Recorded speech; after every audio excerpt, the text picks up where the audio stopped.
Assalamualaikum students. Hopefully you all are doing good. These are the timestamps which are also given in description so you could directly reach the required questions.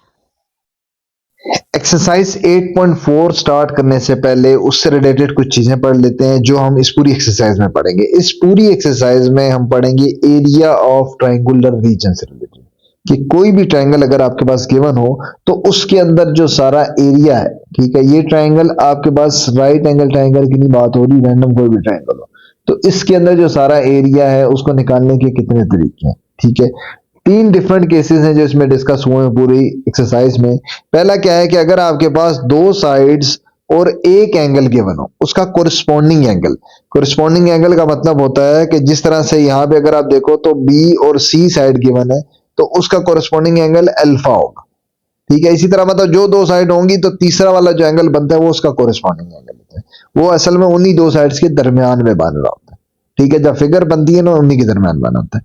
ठीक है, तो दो sides हो और एक angle हो तो आपके पास ये फार्मूला है half B C sine alpha, इसी तरह हाफ ए सी अगर होगा तो साइन बीटा हो जाएगा, तो इसी तरह साइन गैमा हो जाएगा। और एरिया ऑफ ट्राइंगल के लिए ये डेल्टा का मार्क यूज होता है, it means area of triangle. एक केस इसके कुछ पार्ट्स हैं, ठीक है, इसी तरह फिर दो साइड्स अगर आ जाएं और एक एंगल गिवन हो उसके लिए ये आपके पास है। उसमें देखो दो साइड्स और सॉरी ये दो एंगल और एक साइड आ जाए, दो एंगल्स, ये दो साइड्स नहीं है दो एंगल, ठीक है, दो एंगल अगर आ जाए और एक साइड आ जाए, एक साइड आ जाए, फिर आपके पास ये केस है, ये साइड आ गई ए, ठीक है, और उसके बाद आपके पास क्या आ जाता है, ये बाकी तीनों एंगल आ गया। क्यों?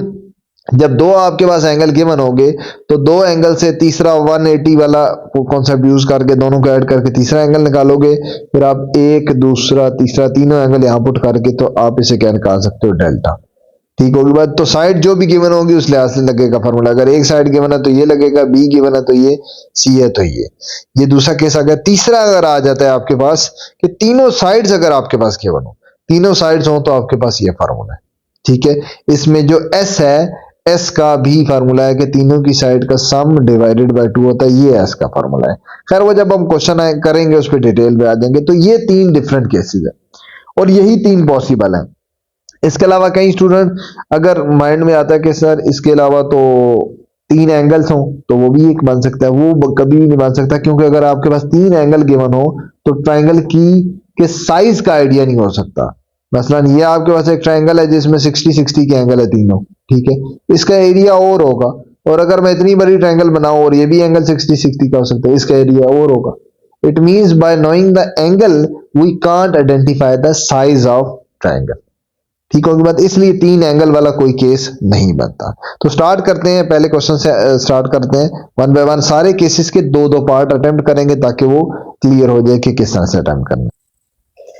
स्टार्ट करते हैं क्वेश्चन नंबर 1 से। क्वेश्चन नंबर 1, वही find the area of triangular region A B C in the following A B और गैमा।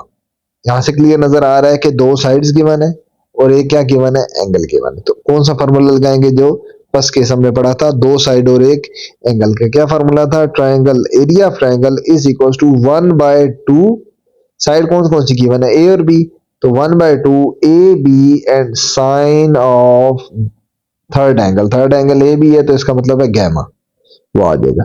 सारा डाटा पुट कर दो, क्या बन जाएगा 1/2, ए की वैल्यू क्या है जी 8, B is 14 and sine of gamma, gamma कितना है जी 68.7 डिग्री। सारी वैल्यूज पुट करो, कटिंग करो, क्या बन जाता है, ये आ जाता है 56 साइन ऑफ 68.7 डिग्री।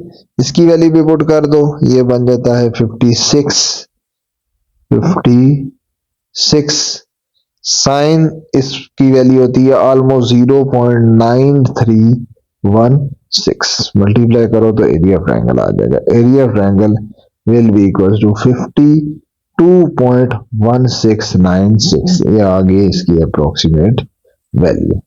ठीक होगी बात। एक और काम, इसमें भी क्वेश्चन नंबर 1 के ऑलमोस्ट कोई 15-16 इतने ज्यादा पार्ट दिए हुए हैं, कोई उसमें सारे एक एक पार्ट मैं नहीं करूंगा क्योंकि बिल्कुल कॉपी पेस्ट है, एक जैसे हैं।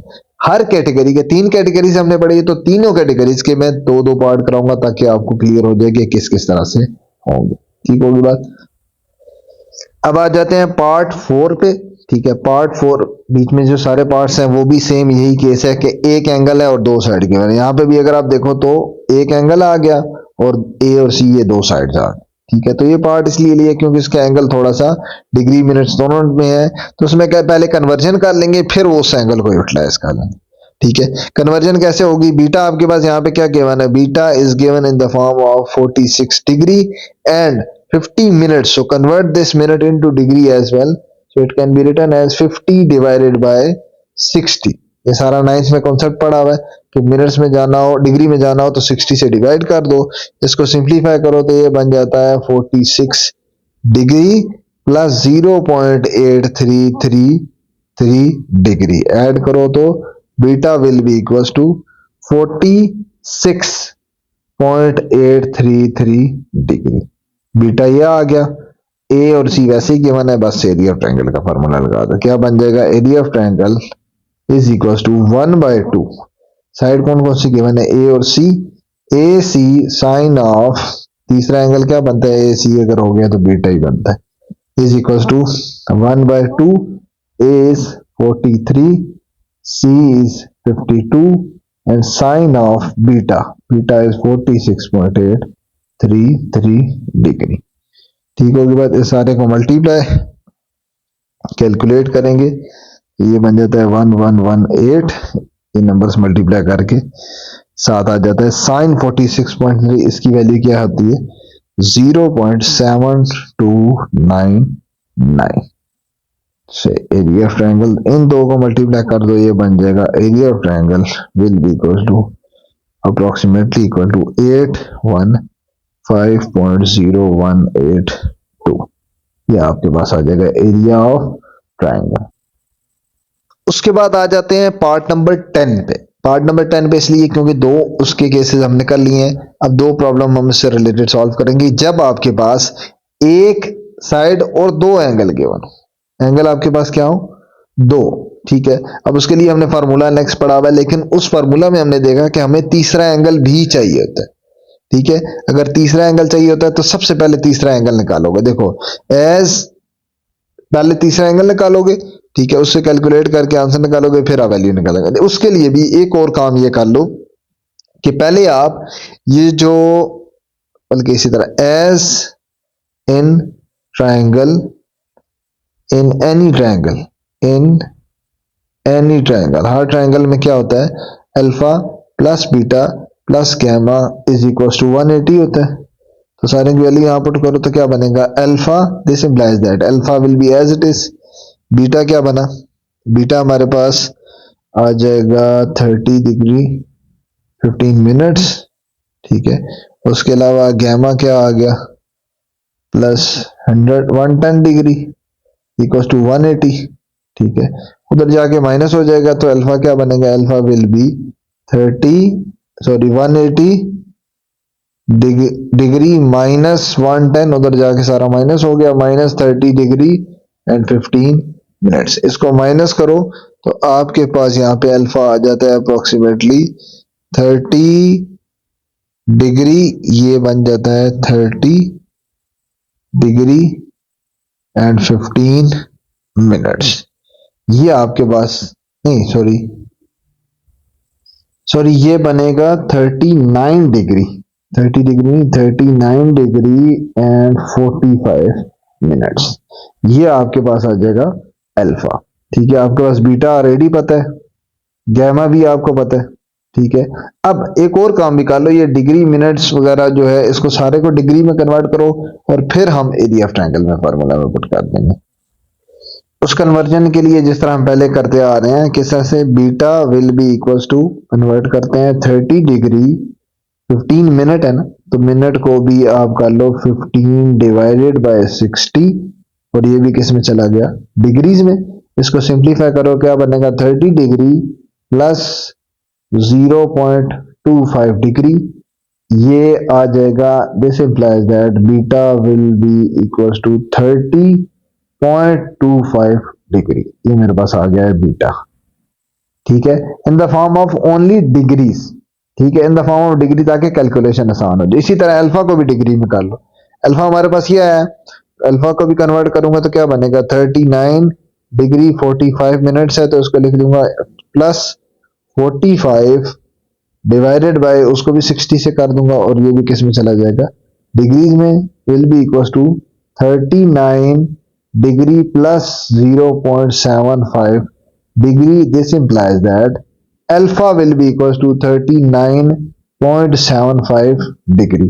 ये मेरे पास आ गया अल्फा, अल्फा आ गया, बीटा आ गया, गैमा हमारे पास 110, वो वैसे ही सिंपल गिवन है। अब आप पुट कर दोगे एरिया ऑफ ट्रायंगल में। Now delta is equals to, कौन सी साइड गिवन है, देखो साइड आपके पास गिवन है इस क्वेश्चन में बी वाली, तो आप फार्मूला बी वाला ही लिखोगे। क्या फार्मूला पढ़ा था स्टार्ट में, 1/2 B square sine alpha sine beta divided by, sorry sine alpha sine gamma, ऊपर गैमा आता था, जो एंगल जो साइड होती है ना बी स्क्वायर, उसी का नीचे एंगल नीचे आता है, साइन ऑफ बीटा। ठीक होगी बात, सारी वैल्यू अब यहां पे पुट कर दें। ये फार्मूला ये आपने शुरू में याद रखना, जब ये याद कर लोगे बस जस्ट इसके बाद पुटिंग है, क्या बनेगा 1/2 21, क्योंकि इसकी वैल्यू क्या है बी की, B is 21, so 1/2 of 21 square and sine alpha, alpha कितना है जी 39.75, फिर उसके बाद क्या है साइन ऑफ गैमा, गैमा कितना है, गैमा है जी 110 डिग्री डिवाइडेड बाय, नीचे क्या आ जाएगा साइन ऑफ बीटा, बीटा अभी कितना निकला है हमारे पास 30.25 डिग्री। ठीक होगी बात, इस सब की वैल्यूज आप पुट करेंगे। सो ये बन जाएगा delta will be equals to 1/21 का स्क्वायर 441, ठीक है, उसके बाद 313 साइन 39.75 की वैल्यू, ठीक है, ये बनता है approximately equal 0.6394, then sine 110 which is equals to 0.9397 divided by sin 30, sin 30 is approximately equal to 0.50 30.25 है ना, 0.500378। ठीक होगी बात, सारी वैल्यू अब सारा कैलकुलेटर में पुट कर दोगे, मल्टीप्लाई करके डिवाइड करके, जो आपके पास फाइनल आंसर है वो बस लिख रहा हूं, final answer will be approximately equals to 263.0 approximately, ये आपके पास आ जाएगा final area of triangle. Now part 12 B same वही केस है, एक साइड है और दो आपके पास क्या है एंगल्स गिवन है। ठीक है, सबसे पहले तीसरा एंगल निकालेंगे। इसमें एक चीज थोड़ी आसान है, वो ये है कि एक तो डिग्री में है, सिर्फ 1 डिग्री और मिनट्स में है। तो मैं आपको ये रिकमेंड करूंगा, इवन पिछले पार्ट में भी आप ये करते तो ज्यादा अच्छा रहता, कि शुरू में ही अगर कोई डिग्री और मिनट में है उसको डिग्रीज में कन्वर्ट कर लो। ठीक है, उससे फिर आपका जो तीसरा एंगल निकलेगा वो खुद ब खुद डिग्री में ही निकलेगा, तो दोनों कन्वर्जन नहीं करनी पड़ेगी। ठीक है, जिस तरह से यहाँ पे मैं चलो इसी तरह करा देता हूँ, आपके पास दो एंगल आए हुए, एक अल्फा एक बीटा, अल्फा एक अल्फा और एक गैमा है। अल्फा तो डिग्री में ही है, ठीक है, लेकिन जो गैमा डिग्री में नहीं है, पहले इसको कन्वर्ट कर लो। Gamma is given in the form of degree and minutes. ठीक है, तो ये आपके पास 79 डिग्री प्लस 24 डिवाइडेड बाय 60, और ये भी किस में कन्वर्ट हो गया, डिग्री में। इसको कन्वर्ट करो, क्या बन जाता है 79 डिग्री प्लस 0.4 डिग्री, और इसको सिंप्लीफाई करो तो ये बन जाता है 79.4 degree. This implies that gamma is equal to 79.4 degree. Gamma आ गया, अल्फा ऑलरेडी पता है यहाँ पे। ठीक है, तो अब आप क्या निकालो, बीटा निकालना। As in any triangle alpha plus beta plus gamma equals to 180, तो यहां से निकालो, क्या निकलेगा हमारे पास, बीटा निकालना है, तो beta will be equals to 180 minus alpha minus gamma, तो यहाँ पे मतलब दोनों जाके माइनस हो गए, दोनों की वैल्यू पुट कर दो, 180 minus alpha is 52.7 degree minus gamma is 79.4 degree. तो बीटा हमारे पास क्या निकलेगा, beta will be equal to 47.9 degree. ये हमारे पास तीन एंगल आ गए। साइड हमारे पास कौन सी गिवन है, साइड हमारे पास गिवन है सी। तो एरिया ऑफ ट्रायंगल का फॉर्मूला लिखोगे जिसमें साइड सी यूज हो जाए। So now triangle, area triangle is equal to 1/2 C square. अगर सी ऊपर आया तो एंगल कौन कौन से ऊपर आएंगे, sine of alpha, sine of beta divided by तीसरा एंगल नीचे आएगा, साइन ऑफ गैमा नीचे आएगा। ठीक है, ये बीटा भी आ चुका है। अब सारी वैल्यूज यहां पे पुट कर दोगे। हमारे पास सी में क्या गिवन है, इज इक्वल टू 1/सी इज 25 का स्क्वायर। इसमें अल्फा हमारे पास ऊपर क्वेश्चन में क्या गिवन था, sine of alpha is 52.7 degree and sine of beta, beta ये अभी नीचे निकाला है 47.9 degree divided by sine of gamma, gamma भी ऊपर निकला हुआ है 79.4 डिग्री। सारी वैल्यूज यहां पे पुट कर देंगे। ठीक है, ये हमारे पास क्या बन जाएगा, delta will be equals to 1/2 625 square 25 का square 625 then sine 52.7 degree, sine 52.7 degree will be approximately equal to 0.7951 into sine 47.9 will be equal to 0.7420 divided by sine 79.4 will be equal to 0.9829। ठीक होगी बात। इस सारे को मल्टीप्लाई, डिवाइड और simplify करने के बाद हमारे पास इसका एरिया में जो फाइनल आंसर निकलेगा वो हमारे पास आ जाएगा, area of triangle will be approximately equal to 187.55। That will be our final area. Now case 3 in which 3 sides are given. अगर 3 साइड्स गिवन हो फिर आप एरिया ऑफ ट्रायंगल कैसे निकालते हो, पार्ट नंबर है 15।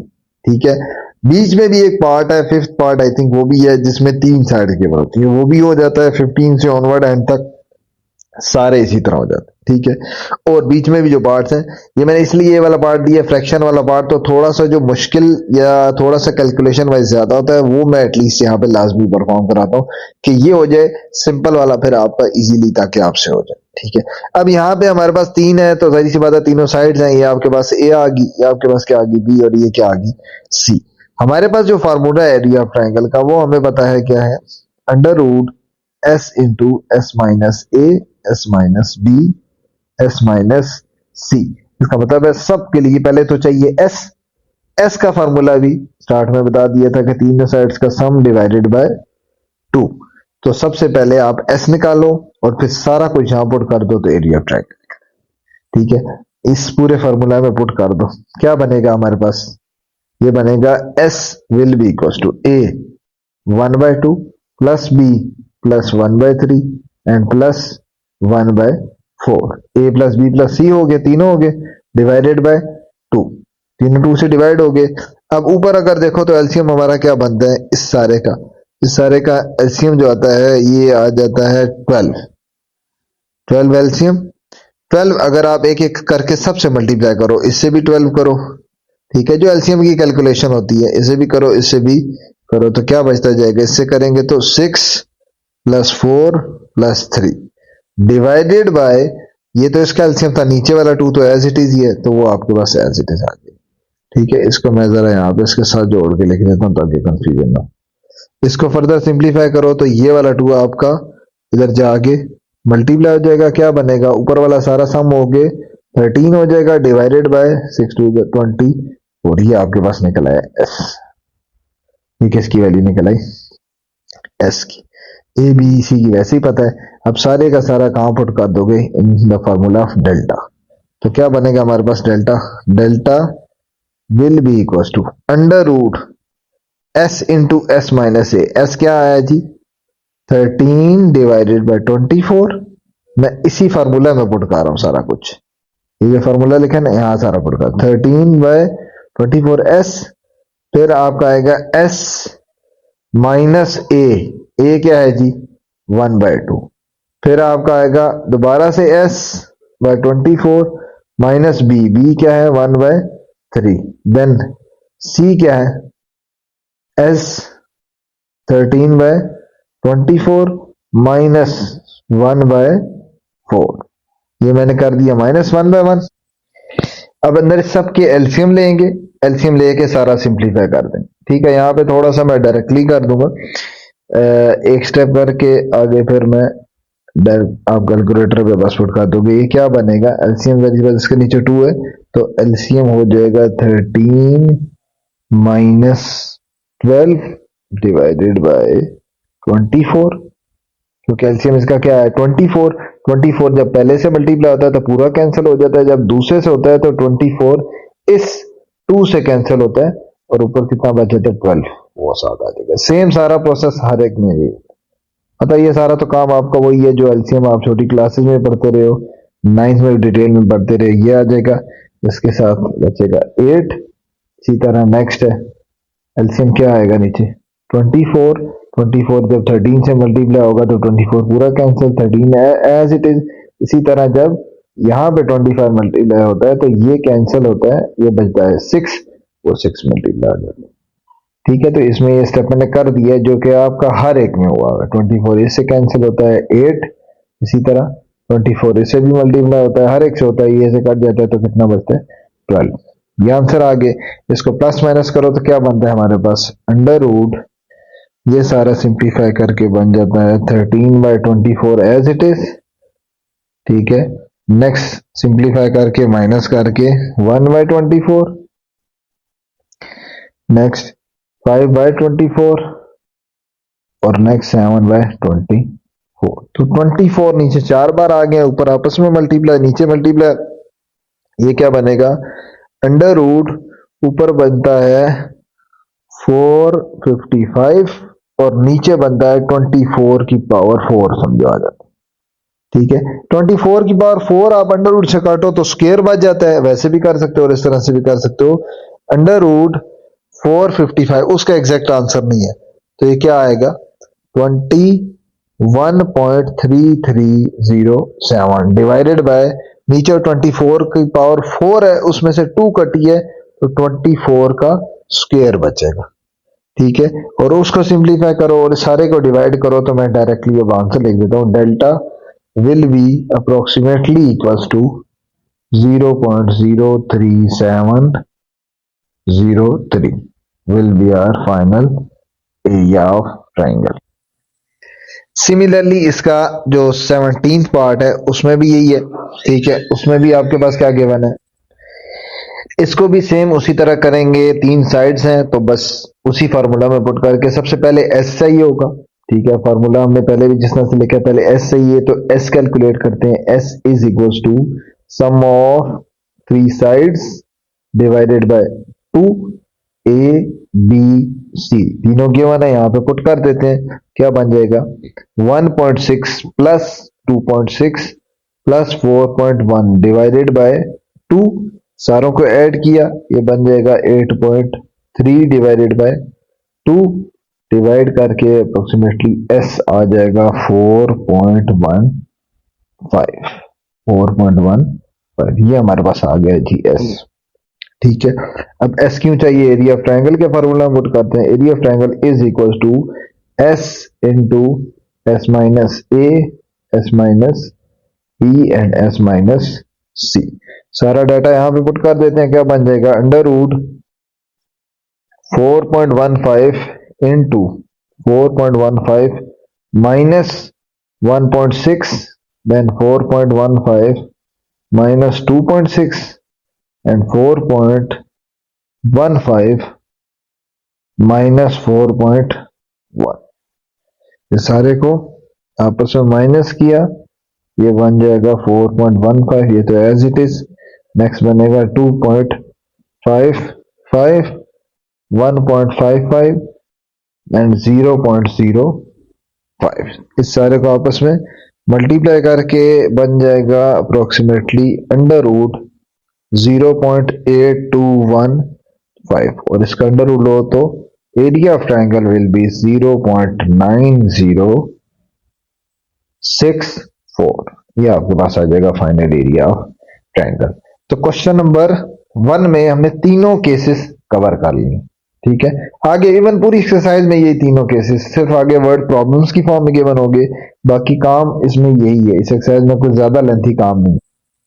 उसके बाद क्वेश्चन नंबर 2 में क्या है, the adjacent sides of a parallelogram ABCD measures 12 and 15। एक पैरेललोग्राम है, ठीक है, अगर आप एक रैंडम साइड पैरेललोग्राम बना लो, ठीक है, उसके वो क्या कह रहे हैं कि दो एडजेसेंट जो साइड है, साथ साथ वाली साइड है, एक की है 12 और एक कितना है 15, थोड़ी सी बड़ी है तो उसको 15 रख लिया। ठीक है, उसके बाद the measure of one angle of parallelogram is 135। एक एंगल, अब यहाँ पे जहरी सी बात है, नजर आ रहा है ये एंगल आपका 190 से बड़ा कुछ लग रहा है, तो यही फिर आपका क्या हो सकता है 135 जो उसमें बन है, या ये भी 135, दोनों इक्वल होते हैं। ठीक है, बाकी तो नहीं पता, लेकिन सिर्फ ये, इससे हमारा काम चल जाएगा। बताना क्या, find the area of parallelogram. Parallelogram के एरिया का फार्मूला अपने लगा देना है। वो क्या होता है, ट्राइंगल का डबल होता है। ठीक है, ट्राइंगल के लिए जिस तरह से फॉर्मूला, अगर आप इसकी साइड्स के नाम दो तो क्या दोगे, देखो ये आपके पास अगर साइड ए है, ये आपके पास साइड बी है, तो एंगल मैंने क्या बताया था, जो ए और बी में हमेशा बनता है वो तीसरा एंगल बनता है, मतलब फिर यहाँ पे हमेशा एंगल गैमा ही लोगे आप। ठीक है, इवन कि अगर आप इसको कंप्लीट करते हैं ना, ये कुछ इस तरह का केस होता है, ये ट्राइंगल होती है। अगर आप देखो ये डॉटेड लाइन जो बनाई है मैंने, डॉटेड लाइन का हाफ इधर है हाफ उधर, मतलब एक ट्राइंगल इधर पड़ी है, उतना ही एरिया की ट्राइंगल उधर पड़ी होती है। ठीक है, तो ये जो फॉर्मूला था ना, half A B cos sine of gamma, तो ये बस हाफ हटा देना होता है, तो ये एरिया पैरेललोग्राम बन जाता है, एरिया ऑफ पैरेललोग्राम। सारे वही फॉर्मूला आता है, सिर्फ 1/2 वाला पोर्शन हट जाता है, 1/2 की बजाय वो खत्म हो जाता है, सिर्फ A B sine of gamma आ जाता है। ठीक है, तो ये वैसे फिगर इसलिए समझाने के लिए बनाई है कि क्यों हटता है। ट्राइंगल हाफ होती है और पैरेललोग्राम उसका डबल होता है, मतलब ट्राइंगल का डबल, दो ट्राइंगल मिलाओ तो एक पैरेललोग्राम बन जाता है। ठीक है, तो जिस तरह से शेप में मैंने बनाया, तो यहाँ पे जस्ट वैल्यू पुट कर दोगे। ए क्या है 15 and B is 12 sine of 135 degree. ठीक है, इन दोनों का आपस में मल्टीप्लाई करो तो ये बन जाता है 180 इंटू ये 0.707, इसको आपस में मल्टीप्लाई करो तो ये बन जाएगा, area will B 127.278। Now in question number 3, three streets intersect in pairs enclosing a small triangular park. The measure of distances between intersections are this। क्या कह रहे हैं कि इस तरह से एक पार्क है जिसकी एक ट्रायंगुलर शेप है, ठीक है, और ये पार्क जो है वो सराउंड हुआ है तीन डिफरेंट, आप कह सकते हो स्ट्रीट से। ठीक है, ये आपके पास आ गई स्ट्रीट्स। ठीक है, और ये तीन जो स्ट्रीट्स दी हुई है इनकी लेंथ दी है 30, 34 एंड 27। ये समझो एक 27 है, एक हमारे पास 30 है और एक क्या है 34। तो इसी लिहाज से इसको क्या कर दिए, नाम दे दिए। इसको नाम दे दो कि हमारे पास एक ए है, एक बी है और एक क्या है सी है। उस ट्रायंगल की तीन साइड्स आ गई। हमने क्या बताना है, पार्क का एरिया। पार्क का एरिया मतलब कि ये सारा पार्क है, इसका एरिया बताना है। तो इन शॉर्ट जो हम पहले क्वेश्चन करते रहे, तीन साइड्स गिवन है और उसका एरिया निकाल। ठीक है, तो उस केस में हम क्या करते थे, delta equal to under root S into S minus, वो पूरा कंप्लीट फार्मूला लगाते थे, जिसके लिए मुझे पहले एस चाहिए होता था, फिर फार्मूला लगा लेते। ठीक है, तो तीन साइड वाला केस है वो हम पढ़ेंगे, उसके लिए पहले एस निकाल लेते हैं। S is equal to A plus B plus C divided by 2। सारा डाटा यहाँ पे पुट कर देते हैं, क्या बन जाएगा 30 प्लस 34 प्लस 27 डिवाइडेड बाय 2। इस सारे को डिवाइड किया तो ये बन जाता है 91/2। 91/2, 91/2 का मतलब आ गया 45.5। That will be our S. ये हमारे पास आ गया एस। ठीक है, अब आप एरिया ऑफ ट्रायंगल फाइंड कर लो। एरिया ऑफ ट्रायंगल का फॉर्मूला क्या है जी, एरिया ऑफ ट्रायंगल का delta is equal to S into S minus A into S minus B into S minus C whole under root. सारा data put कर देते हैं, क्या बन गया, अंडर रूट एस की वैल्यू 45.5, 45.5 इंटू 45.5 माइनस ए कितना है जी 30, देन 45.5 माइनस बी कितना है जी 34, then last one is 45.5 minus C is 27। इसको माइनस करो और आपस में मल्टीप्लाई कर दो, एरिया ऑफ ट्रायंगल निकल आएगा। क्या बनेगा हमारे पास 45.5 इंटू 15.5 इंटू 11.5 एंड 18.5। सारा मल्टीप्लाई करने के बाद आ जाता है अप्रोक्सीमेटली 14826.43। अंडर रूट लो तो अंडर रूट लेने के बाद this implies that delta will be, मतलब area of triangle will be 385, ये पॉइंट नहीं है, ये वाला पॉइंट नहीं है, 385 पॉइंट, ओहो इसको इरेज कर दें, 385.01 will be our required area of park। Now question number 4 में हमारे पास डिफरेंट पार्ट्स भी गिवन है, ठीक है। इसकी पहले फिगर समझनी पड़ेगी कि क्या एग्जैक्टली सिचुएशन चल रही है, फिर आपका वो सारे पार्ट्स फाइंड करना भी आसान होगा, ठीक है। स्टार्ट करते हैं। A field is bordered by two pairs of parallel roads so that the shape of field is parallelogram, ठीक है। वो क्या कह रहे हैं, दो पैरेलल रोड्स हैं, ठीक है। एक रोड है, आप ऐसे सपोज कर लो कि ये आपके पास है एक रोड, ठीक है, ये ऊपर एक रोड जा रहा है, एक रोड है आपके पास नीचे, पैरेलल रोड बनाए दोनों, ठीक है। मतलब ये भी सारा रोड है, इधर भी जा रही ट्रैफिक, इधर भी, ठीक है। उसके बाद क्या कह रहे हैं, उसके दरमियान एक फील्ड है, उसके दरमियान एक फील्ड है, और फील्ड एक ऐसी है कि जो कि क्या शेप बना रही है पैरेललोग्राम। इसका मतलब ये है कि इसके दरमियान अगर आप एक ऐसी लाइन इधर भी खींच लो और एक ऐसी लाइन यहां पे भी खींच लो, ये आपके पास बन गई है जी, जिसको मैं थोड़ा सा हाईलाइट कर देता हूं। ये हमारे पास आ गया है जी एक पैरेललोग्राम फील्ड, ठीक होगी बात। ये हमारे पास क्या आ गया, पैरेललोग्राम फील्ड, ये जो बीच में सारा पोर्शन बन गया, ठीक है। और ज्यादा क्लियर करने के लिए मैं इसको कर देता हूं रेड से, कि ये हमारे पास रेड वाला सारा पोर्शन आ गया है फील्ड, ठीक है। ये हमारा रोड है ऊपर और ये उसका दूसरा रोड है उसके पैरेलल, ये दोनों रोड्स हैं, ठीक है। अब करना क्या है, नेक्स्ट क्या है, length of two adjacent sides of field, जो एडजेसेंट होती है साथ साथ वाली, इस फील्ड की जो दोनों साथ साथ वाली साइड्स हैं उनकी जो लेंथ है वो कितनी है, 2 किलोमीटर, और एक क्या है 3 किलोमीटर, ठीक है। इसका मतलब है एक आप कह लो कि ये कितनी है 3 किलोमीटर, और ये थोड़ी कम लग रही है, ये कितनी कर लो 2 किलोमीटर। ये एडजेसेंट साइड है, इसका मतलब है ये 2 है, तो ऑब्वियसली पैरेललोग्राम में ये भी फिर कितनी होगी, 2 होगी, ऑपोजिट साइड इक्वल होती है। इस तरह ये 3 है तो ये कितनी होगी, ये भी कितनी होगी 3 होगी। यहां तक आ गया। अच्छा आगे क्या क्या है, and the length of the shorter diagonal of field is. अब इसके दो डायगोनल कौन से बने, एक बड़ा डायगोनल है, एक छोटा डायगोनल है, ठीक है। अब वो क्या कह रहे हैं कि जो शॉर्टर डायगोनल है, शॉर्टर डायगोनल कौन सा बन रहा है, ये डायगोनल, इस डायगोनल की लेंथ भी दी हुई है, वो कितनी है 3 किलोमीटर। इसका मतलब है ये भी कितना है जी 3 किलोमीटर, और बड़े डायगोनल की खास कोई बात ही नहीं हो रही, इसलिए जो शॉर्टर डायगोनल है उसका आपके पास आ गया है जी डिस्टेंस, उसकी वैल्यू भी आ गई है, नीचे वाली लेंथ भी आ गई है, ये लेंथ भी आ गई है, तो तीनों साइड्स हमारे पास आ गई। अब हम देखते हैं वन बाय वन हमने क्या चीज इसमें फाइंड करनी है।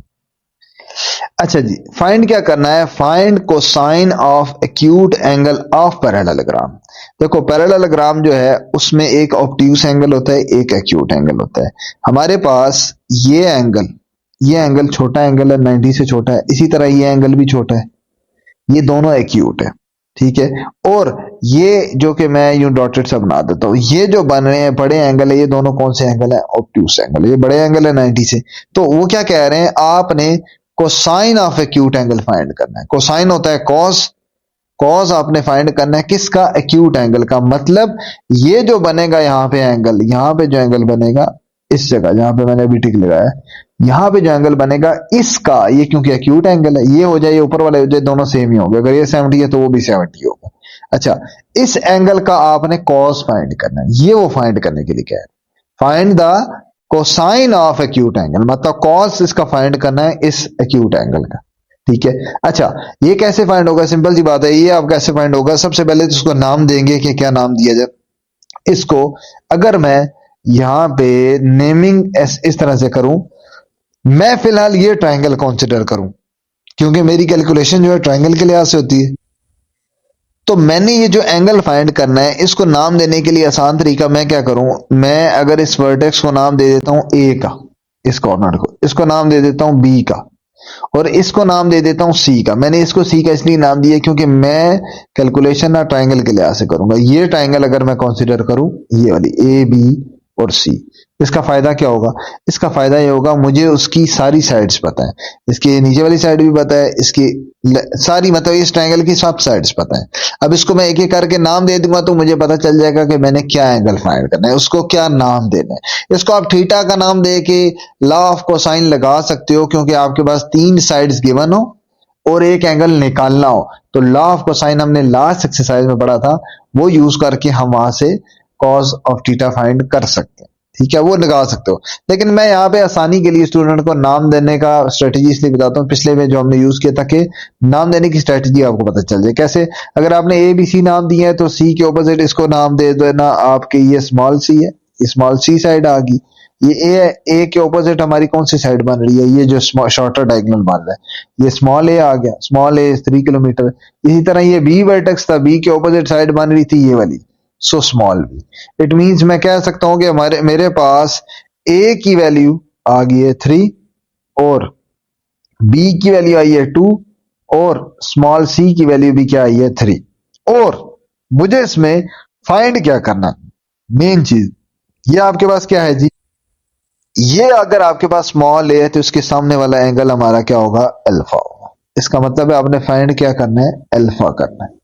ठीक है, अब मैं ये ए बी सी नाम चेंज कर रहा तो उस लिहाज से फिर अल्फा बीटा वगैरह भी नाम चेंज हो जाते हैं। हमने जो पढ़ते आ रहे हैं पूरी एक्सरसाइज में हमने पिछले में किया है कि जो स्मॉल ए देते हैं उसके अपोजिट को अल्फा नाम दे देते हैं। तो मैंने यहाँ पे फाइंड करना है, समझो अल्फा, उसका मैंने क्या फाइंड करना है, कॉस। ठीक है, तो लॉ ऑफ कॉज लिखूंगा और वो लिखूंगा जिसमें अल्फा अपीयर हो। तो law of cause, law of cosine क्या बनता है, जिसमें अल्फा अपीयर होता है उसमें लेफ्ट साइड पे फिर ए यूज किया जाता है। A square is equal to B square plus C square minus 2ab cos of alpha. ठीक है, अब मैंने यहां पे फाइंड क्या करना था, cause of that acute angle. इस एंगल को मैंने क्या नाम दिया है, अल्फा। तो कॉज ऑफ एक्यूट एंगल का मतलब क्या होगा, कॉज ऑफ अल्फा। ये मैंने फाइंड करना था, ये मुझे टारगेट भी पहले से पता चल गया कि मैंने फाइंड कॉज ऑफ अल्फा करना है। तो ये जो पोर्शन है ये मैंने फाइंड करना है, कॉज ऑफ अल्फा वाला। बाकी सारा डाटा पुट कर देता हूं। ठीक है, तो क्या बनेगा, या आप इसको सेपरेट कर लो फिर डाटा पुट कर दो, या पहले डाटा पुट कर लो, तो आपकी अपनी चॉइस है। यहाँ पे मैं सारा डाटा पुट करता हूँ। ए मेरा क्या है, A is equal to 3 square equal to B is 2 square plus 3 square minus 2 into A, ये यहाँ पे सॉरी ए बी नहीं आएगा, 2 बी और सी आएगा, 2 बी और सी आएगा। ठीक है, बी हमारे पास क्या है 2 और सी क्या है 3 and then cos of alpha. अब सारा डाटा पुट करो, क्या बनेगा, 9 is equal to 4 plus 9 minus 12 cos alpha. This implies that, इन दोनों को ऐड करो तो और उधर जाके माइनस कर दो, क्या बन जाएगा, स्टेप बाय स्टेप कर देता। 9 is equal to 13 minus 12 cos alpha, minus 12 cos alpha उधर जाके प्लस कर दो और 9 इधर आके माइनस कर दो। This implies that 12 cos alpha, ये मेरा आ गया इस तरफ और ये 9 मेरा आ गया यहां से इस तरफ। क्या बनेगा, is equal to 13 minus 9, 13 minus 9 will be 4 और फिर cos अल्फा क्या निकला, cos of alpha will be 4 divided by 12, इसे कैंसिल 1/3, सो cos of alpha is equal to 1/3। ये मेरे पास आ गया है पहला part, cosine of that acute angle. अब सेकंड पार्ट में क्या है, find the exact value of sine of acute angle. जिसका हमने कॉज निकाला है जिस एक्यूट एंगल का, उसका अब आपने साइन भी निकालना है। इसका मतलब यह है कि आपका जिस तरह से कॉज अल्फा क्या निकला हुआ है 1/3, अब आपने उसका साइन निकालना है, साइन ऑफ एक्यूट एंगल, क्योंकि अल्फा ही है और तो कोई एक्यूट एंगल है नहीं, ये आपने निकालना है। तो कॉस से साइन कैसे निकालते हैं, यूजिंग आइडेंटिटी। आइडेंटिटी लगाओ तो साइन निकाल सकते हो, कैसे,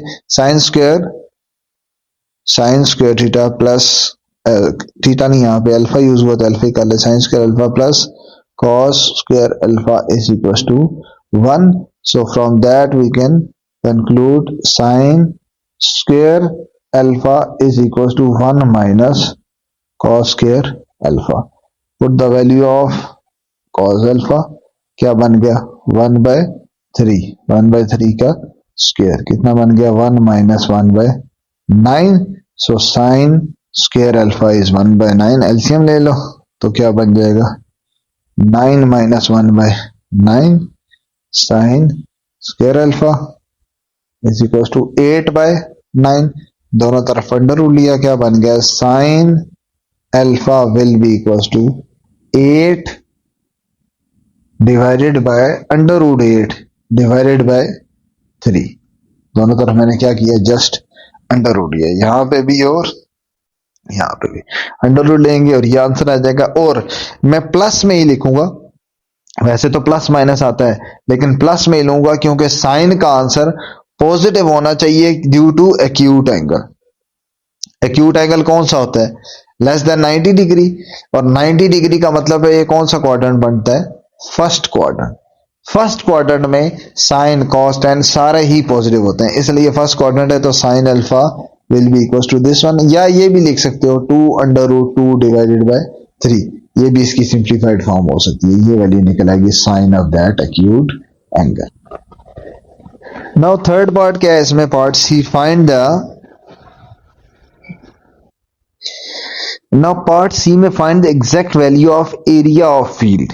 ठीक है, एरिया ऑफ फील्ड, फील्ड हमने देखा था, फील्ड क्या था पैरेललोग्राम, तो एक पैरेललोग्राम का अगर आपने एरिया निकालना हो तो हमने क्या फार्मूला पढ़ा हुआ है, एरिया पैरेललोग्राम, एरिया ऑफ, यहां पे मैं इसको पूरा लिख देता हूं, दोबारा फार्मूला लिख देता हूं, एरिया ऑफ पैरेललोग्राम सेम था ट्रायंगल वाला, सिर्फ उसमें हाफ नहीं आता था। ठीक है, उसमें सिर्फ हाफ नहीं आता था, तो 1/2 की बजाय simple A B sine of theta या अल्फा, जो भी एंगल बनना हो, यहाँ पे अल्फा बन रहा है तो अल्फा आ जाएगा। जस्ट यहाँ पे सारी वैल्यूज पुट कर देनी है। ए क्या है हमारे पास, A is 2 and B is 3 and sine of alpha, sine of alpha जो कि मैंने अभी ऊपर निकाला क्या है जी, √2/3, बस इसको मल्टीप्लाई कर दोगे, सारी कटिंग ये 3 से कैंसिल, ये बन जाएगा 4√2, ये हमारे पास आ जाएगा area of parallelogram. Now last part basically ऐसी एडिशनल पार्ट बना दी है, वो सेम पिछले वाले, ये find the area of field to nearest integer, मतलब वहां पे हमारे पास जो अंडर रूट इस फॉर्म में निकला हुआ है, तो इंटीजर्स की फॉर्म में, पॉइंट्स की फॉर्म में एग्जैक्ट आंसर निकालें। ठीक है, तो हमारे पास एरिया क्या निकला हुआ था, एरिया निकला हुआ था 4√2, तो एग्जैक्ट के लिए क्या कर लेंगे 4 इंटू √2 निकालेंगे, कैलकुलेटर पे जो होता है 1.414, और मल्टीप्लाई करेंगे तो ये आ जाएगा अप्रोक्सीमेटली 5.66, ये मेरे पास आ जाएगा area. Now in question number 5, the roof of a shade consists of 4 congruent isosceles triangles। ठीक है, एक आपके पास रूफ है, उसके ऊपर 4 congruent isosceles triangle पड़ी है। ठीक है, आप अच्छा इसमें इन्होंने ना एडिशनल डाटा दिया है जो आपका काम का भी नहीं है, वो भी दिया हुआ कंफ्यूज करने के लिए। ठीक है, आप ऐसे समझ लो 4 ट्रायंगल आपके पास दे दिए, आइसोसेलेस ट्रायंगल दिए, तो मैंने ट्रायंगल इस तरह की बना रहा हूं जो आइसोसेलेस है, मतलब जिसमें दो साइड्स आपकी क्या हो, इक्वल हो। अब जिस तरह से ये और ये साइड आपकी इक्वल है। ठीक है, एक और इसी के साथ एक और अगर बना लो तो ये एक और बना लेते हैं, दो ट्राइंगल हो गए। अब इसमें ये और ये आगे इक्वल आ गए, फिर इसी तरह साथ एक और बना लो, इसी तरह साथ एक और बना लो, इस तरह से ना। ठीक है, अब ये बेसिकली चार, एक दो तीन चार, लेकिन इसमें हमारा सारा काम ही नहीं है। हमारे पास देखो, अगर आगे डाटा देखें, the length of each equal side of one triangular section is 22 feet. क्या कह रहे हैं कि आपकी कोई भी एक ट्राइंगल की जो इक्वल साइड्स हैं, इक्वल साइड कौन कौन सी हैं, अब यहां पे इक्वल साइड्स में मैं क्या कर देता हूं, मैं इक्वल साइड्स पे कर लेता हूं लाइन लगा लेता हूं, ये और ये। मैं सिर्फ और सिर्फ अभी क्या ले रहा हूं, पहली ट्राइंगल, एक ट्राइंगल ले रहा हूं। ठीक है, क्योंकि एक की बात कर रहे हैं, वन ट्राइंगुलर सेक्शन, उसके जो इक्वल साइड्स होती हैं, जो पहली ट्राइंगल लूं तो उसकी कौन कौन सी साइड है, एक ये है, एक ये है, तीसरी ये ऊपर वाली बनती है। ठीक है, तो इक्वल कौन कौन सी है जिसके ऊपर मैंने लाइन लगा दी है, इनकी बात हो रही है। कितनी है, 22 फीट, मतलब इन दोनों की लेंथ दे दी है, ये भी 22 है और ये भी कितना है, 22 है। ठीक है, आगे क्या करना है, the measure of vertex angle of each triangle. Vertex angle मतलब ये जो दो एंगल, दो साइड जो इक्वल बनी है उनके दरमियान का जो एंगल, ये वर्टेक्स एंगल है। क्योंकि एक साइड ये आ गई 22 वाली, ये जिस पे लाइन लगा दी, दूसरी ये आ गई, इन दोनों के दरमियान एंगल जो बन रहा है वो मैंने नीचे बना दिया। ये एंगल कितना है जी, 75 डिग्री। ठीक होगी बात। Find area of one triangular section, मतलब सिर्फ एक ट्राइंगल का आपने एरिया निकालना है। इसीलिए मैंने स्टार्ट में बताया, इन्होंने फजूल में एक्स्ट्रा ये सारा कुछ डाटा दिया हुआ है। अगला जो सारा पोर्शन है इसका कोई यूज ही नहीं है, क्योंकि सारे का डाटा निकालना ही नहीं है। वो सिर्फ एक ट्राइंगल की बात कर रहे हैं कि उसके पोर्शन का आप डाटा निकालो, एरिया ऑफ ट्राइंगल निकालना है। अगर आप गौर से इस फिगर को देखो तो सिर्फ फर्स्ट फिगर को देखो, तो ये हमारे पास क्या बन जाती है फिगर, हमारे पास एक सिंपल फिगर है इस तरह की, अगर सेपरेट बनाओ, जिसमें ये साइड बी गिवन है, ये भी गिवन है, उसके दरमियान जो एंगल बन रहा है वो भी गिवन है। ठीक है, तो अगर ये साइड ए है, ये बी है, तो ए और बी के दरमियान एंगल क्या बनता है, हमेशा गैमा। तो ये दो साइड एक एंगल दिया हुआ है, तो हमने क्या निकालना है, एरिया ऑफ ट्राइंगल, इसका क्या निकालना है, एरिया निकालना है। तो सिंपल फर्स्ट केस है, तो क्या लिखेंगे, area of triangle is equals to 1/2 A B, sine of gamma लिखो, साइन ऑफ थीटा लिखो, जो मर्जी आप लिख लो, अब वो आपकी अपनी चॉइस है। डाटा तो ये पुट होगा, साइन ऑफ समझो गैमा आ गया, इज इक्वल्स टू 1/2। ए हमारे पास क्या गिवन है, 22, ए की लेंथ भी 22 है और बी की भी 22, आइसोसेलेस थी ना, तो दोनों 22 पुट करोगे और साइन ऑफ एंगल कितना है, 75 डिग्री। ठीक है, इसको मैं यहां से रेज कर रहा हूं, इनको मल्टीप्लाई किया तो क्या बन जाएगा, 22 इंटू 22 डिवाइडेड बाई 2, ये बन जाता है 242। और साइन ऑफ 75, साइन 75 होता है 242 इंटू 0.9659, मल्टीप्लाई करेंगे तो ये आ जाएगा area of triangle, single triangle 233.7478, ये मेरे पास आ जाएगा final area of this triangle. Now question number 6, a garden is in the shape of an isosceles trapezoid। एक गार्डन है जो कि इस शेप में है, आइसोसेलेस ट्रेपेजॉइड होता है, जिसमें आपकी दो साइड्स ऑपोजिट पैरेलल होती हैं, ठीक है, और दो इक्वल होती हैं। ये दो आपकी साइड्स क्या हैं, इक्वल, ये भी और ये भी, बाकी दोनों क्या है, पैरेलल। ठीक है, ये गार्डन बन गया, इस शेप का ट्रेपेजॉइड शेप आ गई। अच्छा, आगे क्या है, the length of parallel side of garden is 30 feet and 20 feet. जो पैरेलल साइड्स हैं, पैरेलल साइड्स कौन सी, ऊपर और नीचे वाली नजर आ रही हैं, एक 20 फीट है, जाहिर सी बात है कम है, तो ये कितनी होगी 20, और एक मेरे पास है कितनी जी, 30। ठीक है, ये यहाँ पे ऊपर ले, हाँ चलो यहीं पे, ये मेरे पास कितनी आ गई, यहां से इस पूरे की लेंथ आ गई है जी 30। आगे चलते हैं, and the length of each of other two side is 10 feet. जो बाकी दो बचती हैं वो दोनों इक्वल हैं, क्योंकि ये कौन सी शेप थी, आइसोसेलेस ट्रेपेजॉइड। तो आइसोसेलेस का मतलब ये होता है दोनों इक्वल होना, तो इसलिए ये कितनी है 10 और ये भी कितनी है 10। जो बाकी दो बची हैं वो कितनी है 10।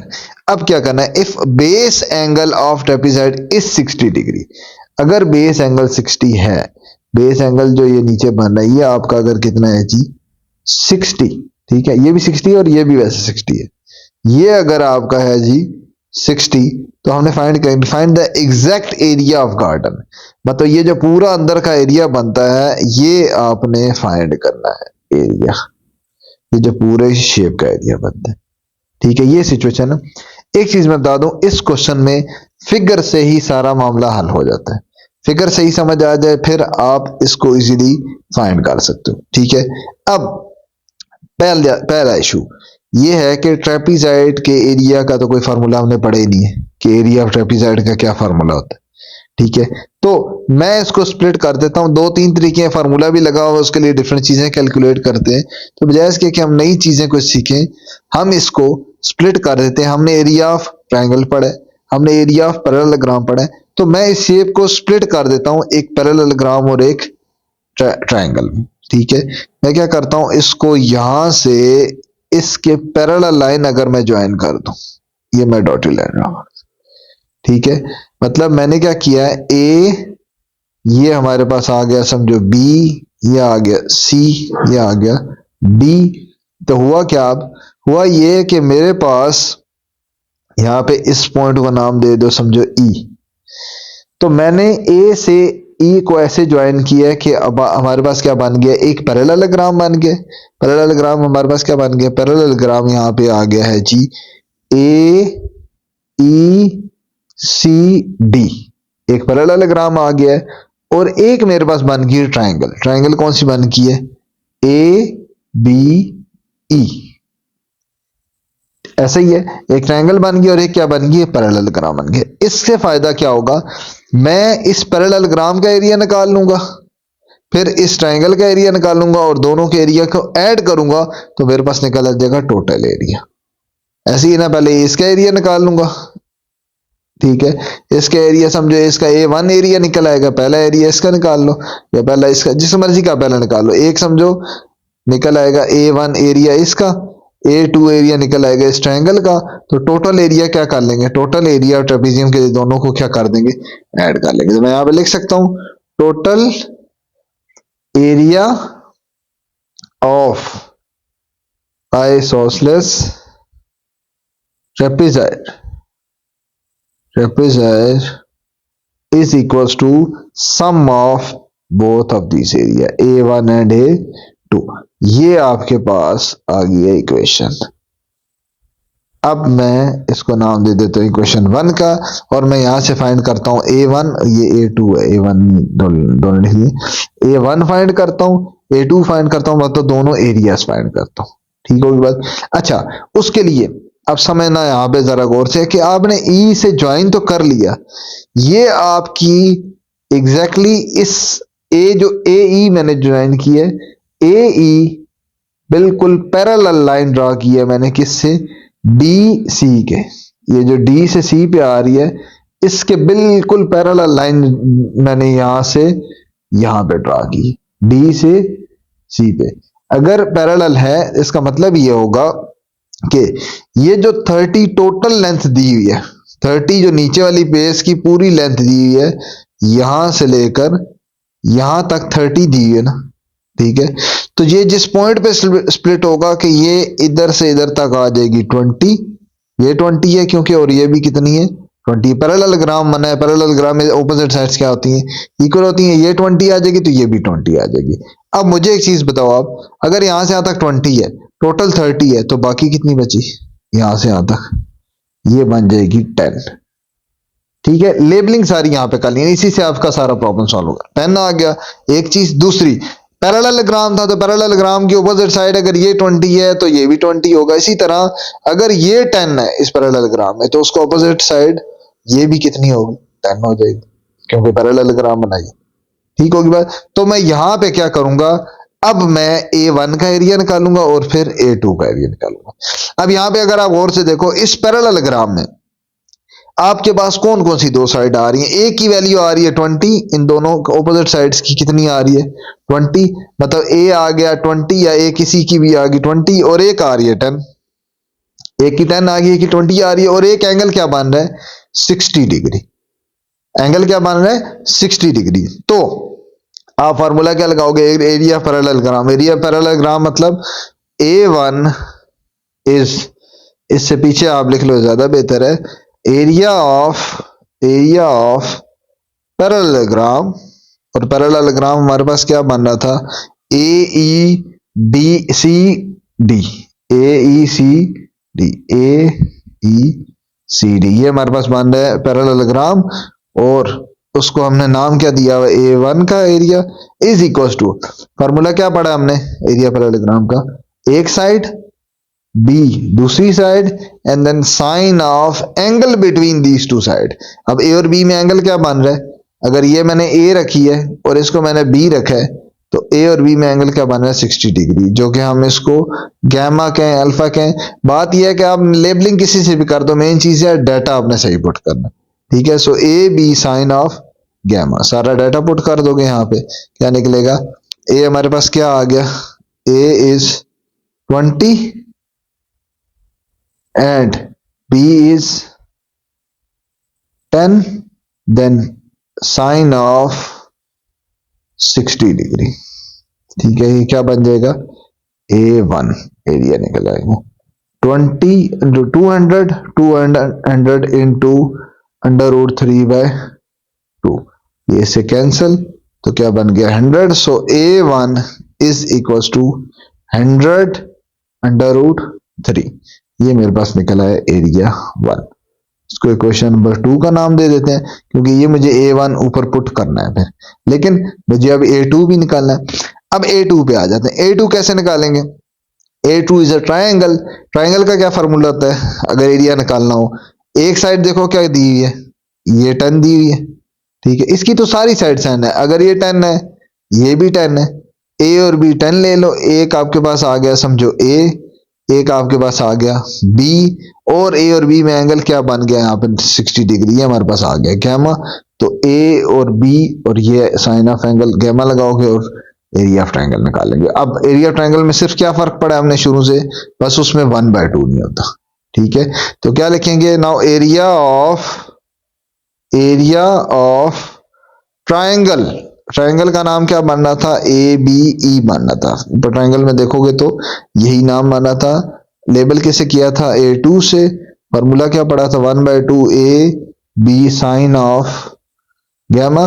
वैल्यू पुट कर लोगे तो 1/2 A इसमें 10 है और B इसमें क्या है, वो भी 10 बन रहा है, ठीक है। तो इसलिए आप इसके नाम और भी दे सकते हो, क्योंकि ये कंफ्यूजन ना हो कि A या B ऊपर हमने 20 रखा हुआ है, कभी A को 10 कर रहे हैं। मैं इस फिगर के लिहाज कर रहा हूं, आप इनको A प्राइम के भी नाम दे सकते हो, A प्राइम B प्राइम के भी नाम दे सकते हो, ठीक है। लेकिन बात यही है कि डाटा आपका वही पुट होगा, साइन ऑफ 60 डिग्री।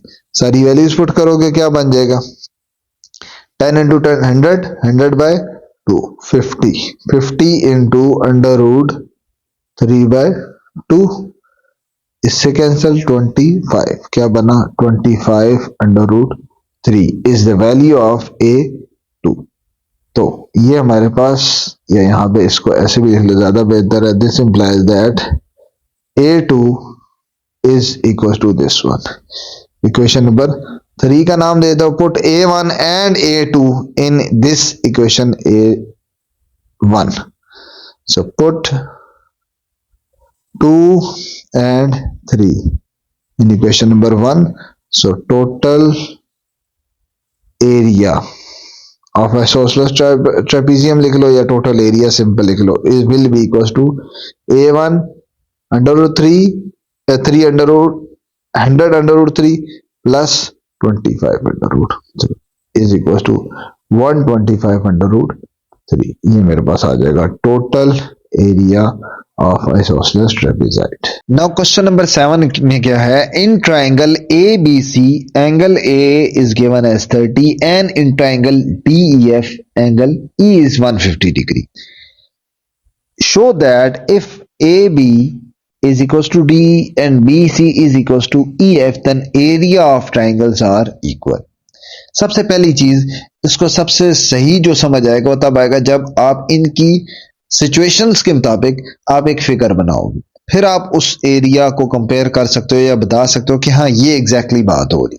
ठीक है, अब हम सारी कंडीशन रखते हैं कि इफ क्या क्या गिवन है। एक ये गिवन है कि ये दो साइड्स इक्वल है, एक ये गिवन है कि ये दो साइड्स इक्वल है, और दो ट्राइंगल में अलग अलग ये भी गिवन है कि इसका एंगल जो है ये डिफरेंट है, मतलब इसका एंगल इतना बन रहा है और इसका एंगल इतना बन रहा है। ठीक है, और ट्राइंगल बननी कौन कौन सी है, एक डी एफ बननी है और एक क्या बननी है, ए बी सी। ठीक है, अच्छा ड्रा करते हैं वन बाय वन सारी कंडीशन। देखो ए बी और डी, एक कंडीशन ये है, मैं पहले ये फिल कर लेता हूं कि मैं एक ऐसी ट्रायंगल बनाना शुरू करूंगा जिसमें ये दो इक्वल रखूंगा।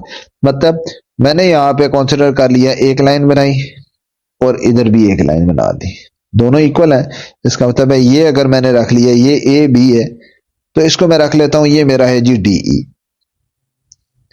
ए बी और ये क्या है, दोनों इक्वल है, इसके ऊपर एक एक लाइन लगा दी कि हाँ ये दो साइड से इक्वल है, पहली कंडीशन फुलफिल होगी। नेक्स्ट क्या है, नेक्स्ट ये है कि B C equal to E F. अब बी से सी है किस तरफ वो मुझे नहीं पता, अभी मैं किस तरफ लाइन ड्रा करूंगा, या ई से दूसरी किस तरफ। पहली तो आप रैंडम किसी तरफ भी बना सकते हो, पहली अब मैंने इसीलिए बना दी। दूसरी बनाने के लिए एंगल कुछ पता होना चाहिए किस तरफ, वो ऊपर डाटा गिवन है। ऊपर डाटा क्या गिवन है कि बी के ऊपर जो एंगल बन रहा है वो 30 डिग्री के। इसका मतलब है ये जो बी पॉइंट लिया, इस पे आपने एक रैंडम एंगल बना लिया जो कि 30 के अराउंड बन, 30 के अराउंड, मतलब मैंने एक लाइन ड्रा कर ली इस तरफ। ऑलमोस्ट ये क्या बन रही है एंगल, समझे यहाँ पे बन रहा है 30, और इसको थोड़ा बल्कि और ऊपर कर लेता हूँ, ज्यादा इजी हो जाएगा। ये मैंने बना ली एक लाइन, और ये एंगल बना रही थी कितना, 30 डिग्री। ये कंडीशन थी कि एंगल कितना होना चाहिए, अच्छा 30 डिग्री होना चाहिए, एंगल बना लिया। इसी तरह ई पे क्या लिखा हुआ है, कितना एंगल होना चाहिए, ई के ऊपर कह रहे हैं 150 होना चाहिए। 150 का मतलब है 180 होता तो फिर तो सीधी सीधी लाइन आ जाती, ऑलमोस्ट ये इधर एंगल बन जाता है। ये आपके पास यहां से यहां तक एंगल कितना आ गया, 150। मैं इस पे टिक लगा देता हूं, ये भी हो गया, ये भी ड्रा हो गया, ये दो इक्वल भी ड्रा हो गया। आखिरी चीज बी सी और ई एफ क्या होने चाहिए, इक्वल।